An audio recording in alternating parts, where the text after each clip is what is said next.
Terima kasih semua akan kehadiran Tuhan dalam memberikan perdamaian bagi kami akan dosa kesalahan kami kepada Tuhan yang kudus. Tuhan, Kau yang berbicara, pakailah melalui jangan kosong supaya tidak sia-sia pemberitaan ini. Di dalam nama Yesus kami mohon pertolongan-Mu. Amin. Silakan duduk.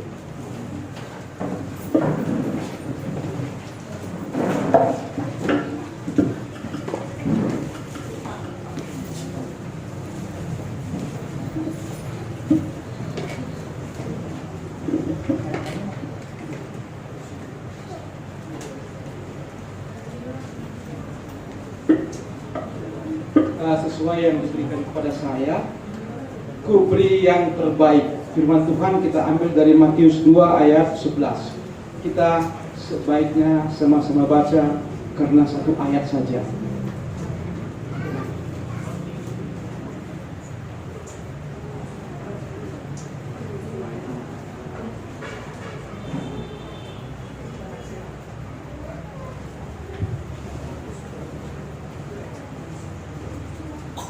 Baiklah, sudah ketemu, mari kita baca 1, 2, 3. Maka masuklah mereka ke dalam rumah itu dan melihat anak itu bersama Maria ibunya, lalu bersujud menyembah dia. Mereka pun membuka tempat atau bendanya dan mempersembahkan persembahan kepadanya, yaitu emas, menyan, dan mur. Demikian yang berbahagia yang mendengar dan melakukan firman Tuhan dalam sehari-hari. Kita lihat latar belakangnya. Ketika Yesus dilahirkan di Bethlehem di tanah Yudea, pada saat Raja Herodes, datang orang Majus untuk menyembah dia dari timur. Ya. Kemudian sampai di Yerusalem, geger orang di Yerusalem, karena kan tentunya berbeda orang di Yerusalem dengan orang-orang yang datang orang Majus. Kok ada rombongan banyak ini? Sampailah ke Raja Herodes. Dia tanya, ngapain katanya? Ada seorang raja, kami akan menyembah kepadanya. Raja Herodes terkejut karena nggak dia mendengar. Kemudian Raja Herodes memanggil seluruh ahli Taurat, semua imam-imam. Dia bertanya, di manakah raja yang baru lahir itu? Kemudian imam-imam mengatakan seperti tadi yang sudah dibacakan dalam Mika 5 ayat 1, bahwa hai Bethlehem, dari sana akan datang seorang raja. Ya, jadi itu disampaikan. Kemudian Herodes memanggil orang Majus.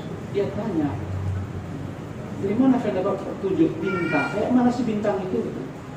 Coba kalian cari dulu. Katanya di Bethlehem, karena disampaikan oleh para ahli Taurat.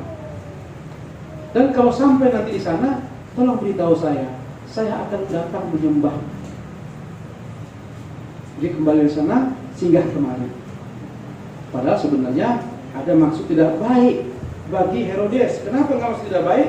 Karena dia merasa ini rivalitas ini saingan ini musuhku ke depan. Sehingga dia katakan, kasih tahu ya, kita kemari. Kemudian pergilah orang Majus dituntun oleh bintang, sampailah ke tempat di mana di rumah itu bayi Yesus bersama ibunya, dan mereka memberikan persembahan, yaitu emas, kemenyan, dan mur. Apa yang bisa kita lihat di sini? Pertama, siapakah orang Majus itu? Kedua, dari manakah mereka asalnya? Ketiga, berapakah orang Majus itu? Keempat, dengan apa mereka tahu ke Bethlehem? Kan zaman itu kan belum ada kayak kompas sekarang. Nggak tahu di mana tempatnya. Jadi pertama, siapa orang Majus? kalau kita lihat dalam bahasa Yunani orang magos, ya, orang-orang penasihat raja di saat itu, orang-orang yang bijaksana, orang-orang yang ahli perbintangan, astronomi. Dan di mana? Dari mana mereka? Mereka datang dari Persia. Ya, saat ini Iran.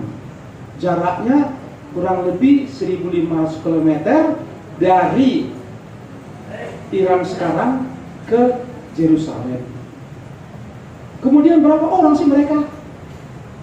Ya, memang orang selalu menafsir 3 orang karena masing-masing bawa kemenyan, satu bawa emas, satu bawa mur, satu. Tapi ada yang menafsir gak 3 orang.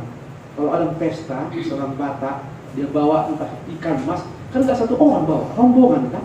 Ada orang kawin, enggak, dia bawa apa? Dia bawa persembahan. Dia bawa rombongannya. Dan kita harus tahu, mereka berjalan sekitar 1.500 km. Dan mereka naik kaki atau jalan kaki atau naik onta. Dan tentu banyak bekal yang mereka bawa. Gak mungkin sedikit. Pasti bekal itu di perjalanan, karena zaman dulu kan gak seperti zaman sekarang, lewat gurun pasir. Lalu setiap orang mungkin bawa bekal ini, bekal, masing-masing punya bawa bekal dengan keledai, dengan apa yang mereka onta, ya. Karena apa? Cukup jauh. Dan saat itu tidak ada kayak sekarang sepeda motor. Gurun, penyamun banyak. Ya, tengah jalan. Jadi pasti mereka bawa rombongan untuk keamanan dirinya. Bawa bekal. Kemudian dari mana mereka tahu? Ya, dengan bintang. Karena bintang itu bersinar, menunjukkan mereka dipimpin dalam perjalanan mereka. Karena zaman itu nggak ada kompas, yang ada bintang.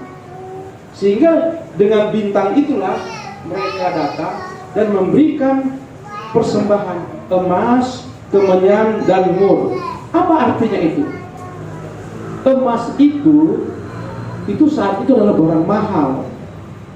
Ya, jadi diartikan bahwa Allah memberikan yang terbaik bagi manusia, yaitu Yesus penebus kita. Ya, ini melambangkan pelayanan Yesus sebagai raja, sebagai imam, sebagai orang yang menyerahkan nyawanya untuk ganti dosa manusia. Oleh karena itu, inilah persembahan Allah pada manusia yang terbesar, yang terbaik. Ya, kemenyan itu lambang keimamatan. Pada zaman dulu, orang Yahudi itu masuk dalam penyembahan, dia akan memberikan kemenyan. Ya, jadi Yesus mempersembahkan seluruh hidupnya bagi kemuliaan Bapa di sorga dan bagi keselamatan manusia. Kemudian mur itu adalah getah yang pahit tapi harum sekali ya. Itu adalah lambang penderitaan. Karena ketika Yesus mati, maka Nikodemus datang kemudian melumurkan wangi-wangian, melumurkan mur dalam jasad daripada Yesus. Oleh karena itu, perjalanan mereka tepat pada tempatnya karena bintang. Kenapa sih bintang ya? Karena bintang itu ciptaan Allah. Bintang itu alat semesta yang ikut juga memuliakan kelahiran Yesus Kristus. Dalam Kejadian 1 ayat 14 berfirmanlah Tuhan Allah, jadi benda-benda penerang pada cakrawala untuk memisahkan siang dan malam. Biarlah benda-benda penerangan itu menjadi tanda yang menunjukkan masa-masa yang tetap dan hari-hari dan tahun-tahun. Ayat 16, maka Allah menjadikan kedua benda penerangan yang besar itu, yakni yang lebih besar untuk menguasai siang dan yang lebih kecil untuk menguasai malam, dan menjadikan bintang-bintang. Jadi bintang itu ciptaan Allah. Ciptaan Allah tahu dia memuliakan penciptanya. Dia bersinar, menuntun. Makanya mereka begitu keluar mendekati Yerusalem, hilang sinar bintang. Mereka bertanya, begitu dia keluar dari tempat Herodes, keluar, dia lihat tadi bintang. Dan bintang itulah sampai ke rumah daripada di mana tinggal bayi Yesus. Jadi alam semesta menciptakan isi dan segala yang ada di dunia ini. Allah menciptakan dengan apa? Dengan kata-katanya. Jadilah langit, jadilah. Jadi Allah itu roh. Dan di dalam diri Allah ada Bapa, Firman, dan Rohnya. Bapa adalah sebagai pencipta. Dari dialah sumber segala sesuatu. Dan Bapa menciptakan dengan apa? Dengan firman-Nya. Jadilah langit, jadi. Jadilah tanah mengeluarkan tumbuhan, jadi. Dengan perkataannya. Itu mereka katakan 1 Yohanes 5 ayat 7. Sebab ada 3 yang memberi kesaksian di dalam sorga. Bapa, Firman, Roh Kudus, ketiganya adalah satu. Ya, jadi 1 Yohanes 5 ayat 7 mengatakan bahwa di dalam Allah ada Bapa, ada Firman, ada Roh. Satu. Jadi Bapa itu kekal, Firman itu juga kekal, Roh itu juga kekal. Bapa sumber daripada segala asal usul, ya. Kemudian Roh Kudus itu menghidupkan. Tuhan menciptakan dengan firman-Nya dan menghidupkan dengan Roh-Nya. Oleh karena itu di dalam 1 Korintus 8 ayat 6 dikatakan bahwa Bapa adalah pencipta. Tuhan itu ada. Tuhan Allah itu ada dulu, sekarang, dan selama-lamanya. Kekal. Alfa dan Omega. Tuhan itu menciptakan alam semesta dengan isinya, dengan berkata-kata, kuasa firman, kuasa perkataan, ya, termasuk kita pun manusia diciptakan oleh Tuhan Allah. Ya, di dalam Kejadian 2:7, Tuhan Allah membentuk manusia dengan debu tanah dan mengembuskan napas hidup ke dalam hidungnya. Demikianlah manusia itu menjadi makhluk yang hidup. Karena kita makhluk ciptaannya, kita punya keterbatasan untuk mengetahui tentang Allah. Kita tidak tahu sesungguhnya bagaimana Allah kedalamannya. Bagaimana kita tahu? Kita diciptakan mengetahui si pencipta kita, omong kosong semua. Kalaupun kita tahu tentang Allah, sejauh Dia perkenankan apa yang kita ketahui melalui firman yang diberikan kepada kita. Sebatas itu. Di luar itu namanya misteri Allah. Manusia memiliki keterbatasan, Tuhan tidak terbatas. Hadir di saat yang sama di tempat yang berbeda-beda. Manusia punya keterbatasan, keterbatasan pengetahuan. Oleh karena itu, kita memiliki keterbatasan pengetahuan, ya. Tuhan Allah tidak terbatas. Cuman Tuhan Allah, Dia mau memperkenalkan diri dengan cara-cara berpikirnya manusia. Gak semua hal kita ketahui. Kita diberi pengertian, nalar manusia, supaya kita bisa memahami tentang Allah. Banyak orang berusaha untuk memahami Allah sebenarnya, nggak terjangkau oleh pikiran manusia. Dan firman itu menjadi manusia. Tadi sudah katakan Yohanes 1 ayat 1. Pada mulanya firman, firman itu menjadi manusia, firman itu Allah sendiri. Firman itu kekal. Dalam diri Allah ada Bapa, ada firman, dan ada Roh. Firman itu menjadi manusia. Kenapa bisa? Bagi Tuhan tidak ada yang tidak mungkin. Tidak terbatas. Tapi bagi manusia memang terbatas pengetahuannya, sehingga pemahamannya selalu bisa sempit, bisa tidak mengerti.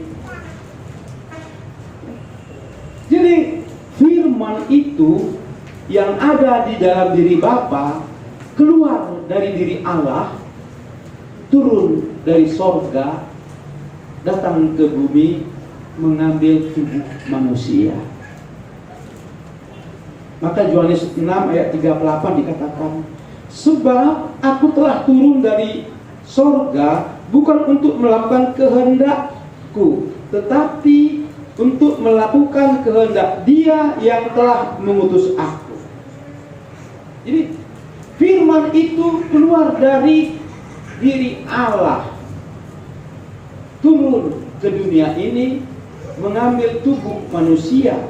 Dikatakan ayat 40, sebab inilah kehendak Bapakku, yaitu supaya setiap orang yang melihat Anak dan percaya kepadanya beroleh hidup yang kekal, dan supaya aku memberikan dia pada akhir zaman.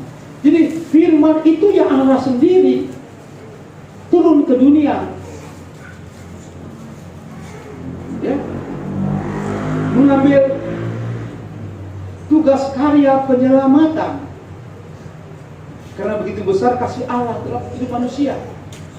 Kenapa dia turun? Karena kita orang manusia yang berdosa ini, ya, nggak bisa kita menyelamatkan diri kita masuk surga dengan cara manusia. Penyelamatan Tuhan dengan manusia berbeda. Manusia kadang-kadang berpikir, wah, kita buat baik, kita memberi persembahan, persepuluhan, kita bisa memberikan yatim piatu, sudah masuk surga. Tidak demikian di mata Allah. Kenapa? Sebaik-baiknya manusia, dia pernah berbohong. Dan setiap orang yang berbohong, berbuat dosa sekecil apapun, namanya dosa, itu adalah mau neraka bagian. Jadi bukan karena kita ditimbang-timbang berbuat baik, bertimbang-timbang berbuat jahat, jadi timbangan. Tidak demikian. Itu manusia. Tapi cara Tuhan adalah, Tuhan itu kudus, Allah itu kudus, manusia itu berdosa. Jadi bagaimana supaya kita bisa layak di hadapannya? Tentu diperdamaikan. Siapa yang diperdamaikan? Tidak ada manusia satupun yang bisa memperdamaikan kecuali firman-Nya sendiri menjadi manusia. Makanya dia turun ke dunia, datang ke Nazaret. Malaikat menyampaikan ke Maria, engkau akan melahirkan. Enggak mungkin, saya belum menikah. Tidak mungkin bagi Tuhan, mungkin bagi Allah. Jadi maka dikatakan dia memiliki benih ilahi. Dia bukan dari benih manusia antara perkawinan laki-laki dan perempuan, tapi benih Roh Kudus yang mendiami dalam tubuh manusia. Itulah tubuh Maria.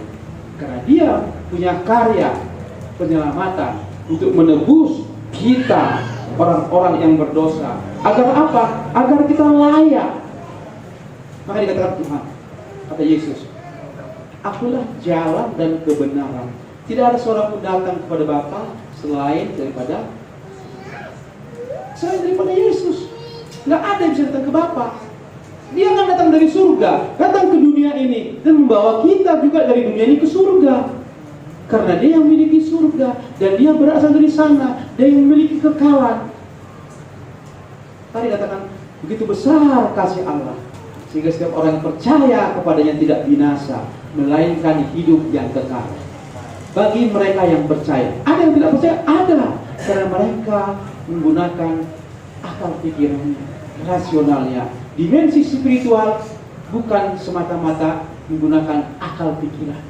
Ada dimensi spiritual, yaitu dimensi iman dan percaya.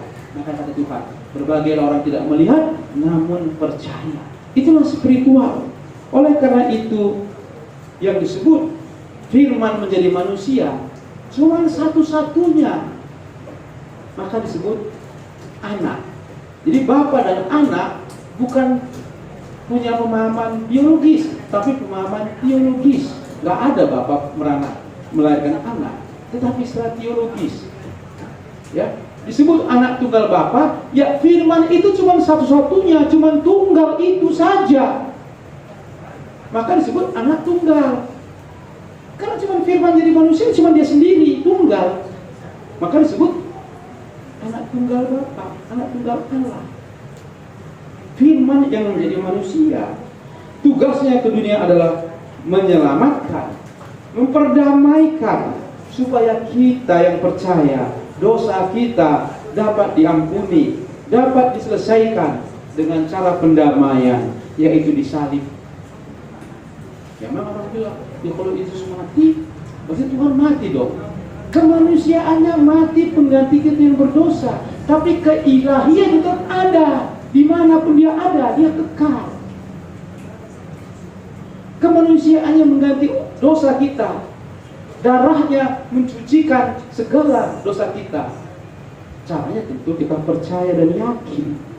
Itulah cara Allah untuk menyelamatkan kita, supaya kita masuk dalam kekekalan.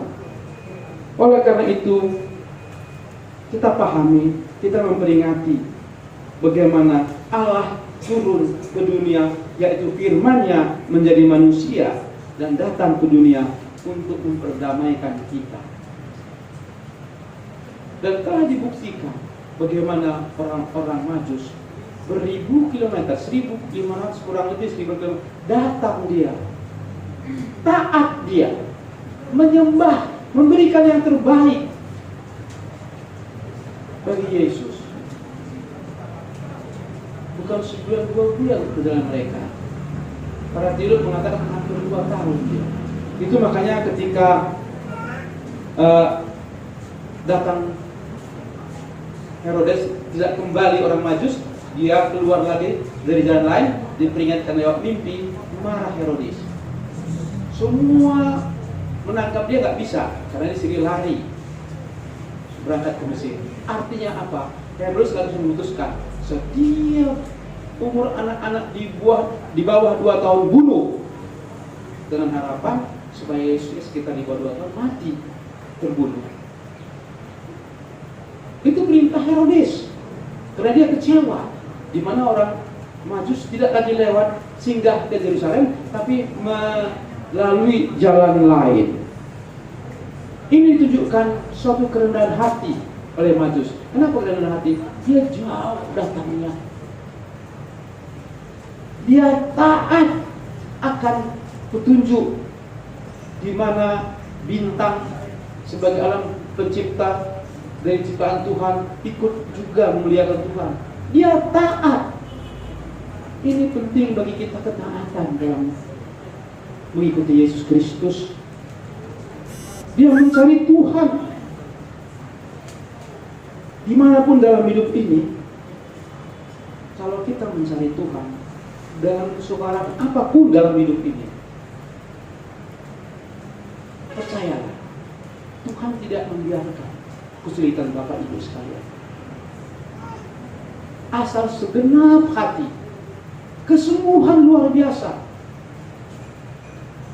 Tuhan datang. Ketika kita punya masalah, dengan hancur hati datang ke hadirat Tuhan, Dia datang memberitahukan tentang apa yang kita perlukan dan memberikan kebutuhan kita sesuai dengan apa yang kita perlukan, dengan cara Tuhan yang tidak terpahami oleh manusia. Keintiman dengan Tuhan menolong kehidupan kita, keturunan kita, anak-anak kita. Oleh karena itu, percayai Tuhan. Jangan mendua hati. Ada orang rajin ke gereja, tapi begitu masalah pergi ke dukun. Ini pelayanan saya. Ditinggal suaminya, kawin lagi suaminya, lantas pergi ke dukun. Dia bilang pasang itu taruh di atas pohon, tahan. Tapi ke gereja rajin. Tuhan murka. Tuhan sakit hati yang mendua hati ini. Mendua hati, percaya Tuhan, percaya juga kuasa kegelapan. Maka hidupnya bukan menjadi baik, menjadi susah, menjadi sulit dalam kehidupannya. Kita harus percaya dengan segenap hati dalam jiwa kita. Saya sudah melampaui hal ini. Oleh karena itu, perlu mulai dalam keluarga, mulai kecil, diajarkan persekutuan keluarga, persekutuan pribadi, supaya mengenal Tuhan dengan sungguh hati. Keadaan apapun, kesulitan apapun, kalau datang kepada Tuhan dengan segenap hati, segenap jiwa, percaya Tuhan akan berikan apa yang kita inginkan. Tentunya waktu Tuhan juga. Oleh karena itu, saudaraku, ini peringatan ini bukan peringatan sia-sia kita melayani Tuhan. Sebagai pengikut Kristus, ada kesungguhan, ada ketaatan. Kalau kita lihat bagaimana berjalan kaki orang Majus, taat dia. Bukan 1 minggu, sebulan, 2 bulan, tahun. Taat dia. Mempersembahkan terbaik bagi Tuhan Yesus Kristus. Bintang saja pun ikut bergerak. Kalaupun kita mengalami sesuatu dalam kehidupan kita yang tidak menyenangkan, sungguhnya Tuhan sedang mengajarkan kepada kita untuk memperbaiki diri kita, untuk memulihkan kehidupan kita, untuk kita mengerti bagaimana kita rendah hati. Sering kita percaya sama Tuhan, tapi kita mengalami sesuatu yang tidak mengenakan, kita kecewa, kita marah, kita emosi. Pahamilah, Tuhan mengizinkan itu supaya kita mengubah. Itu namanya sekolah kehidupan.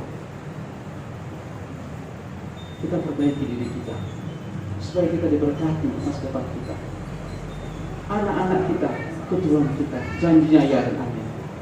Kalau misalnya ada yang pernah melakukan persekutuan atau pergi ke dukun, bertobatlah.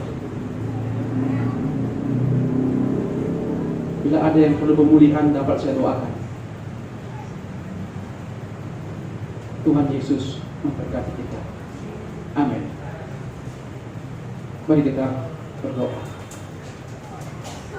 Terima kasih Tuhan, Engkau hadir ke dunia ini dari sorga untuk menebus kami, untuk memperdamaikan kami, supaya kami layak di hadapan Allah. Firman yang Allah sendiri datang ke dunia, karena itulah yang layak untuk menebus kami yang berdosa ini. Tuhan, ampuni kami, mampukan kami Tuhan, kuatkan kami di dalam kelemahan kami. Di dalam nama Yesus kami mohon kepada-Mu. Amin.